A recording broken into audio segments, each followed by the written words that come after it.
This right here is a baby goat warmer. We do have a goat that's due to have her babies February 9th. It's very early in the year, and we're worried that her babies are going to get too cold because we live in Canada. The temperatures here are going to be below zero. So we've just built this baby goat warmer, and I'm going to show you exactly how we did it. So first off, we have this blue barrel. We already have some on our property, but they're really easy to find if you go onto Facebook Marketplace or Craigslist or Kijiji. What we did first was we drilled a hole in, and then that way we can get our sawzall in, and we just went all the way around, connecting back to the hole again, just to take the lid off.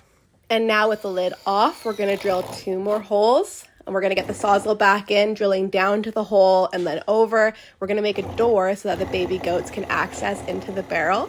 This is a good sized barrel if you're expecting to have 2 or 3 or 4 baby goats that you need to keep warm, but if you're gonna have more than 4 baby goats, I would suggest having a second barrel. This tool that we're using now is called a hole cutter. It's just an attachment for a drill, and if you don't have one, you don't need to use it. You can continue using your sawzall. It's just not gonna be as clean of a circle on top if you use a sawzall, but it's fine. It doesn't need to be picture perfect, because what we're using this hole for is to be able to put a heat lamp through the barrel, and that's what's gonna keep the babies warm. We got our barrel in place, and then under the barrel we threaded the heat lamp through and up, and we're just securing it to the ceiling using some chain. This way we know that the heat lamp is not going to drop, it's not going to move.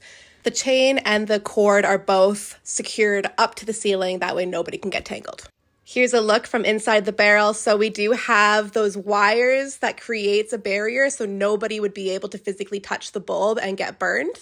This is the final product. Everything is done, ready, in place. It wasn't too complicated to make. It's very easy. And now we're ready for when Dandelion has her babies. We're not going to be too worried anymore about them being born in cold temperatures. So there you have it. If you have any questions at all, please feel free to leave a comment and I'll try and answer them as best as I can, or we can make another video to go more in depth about this entire thing.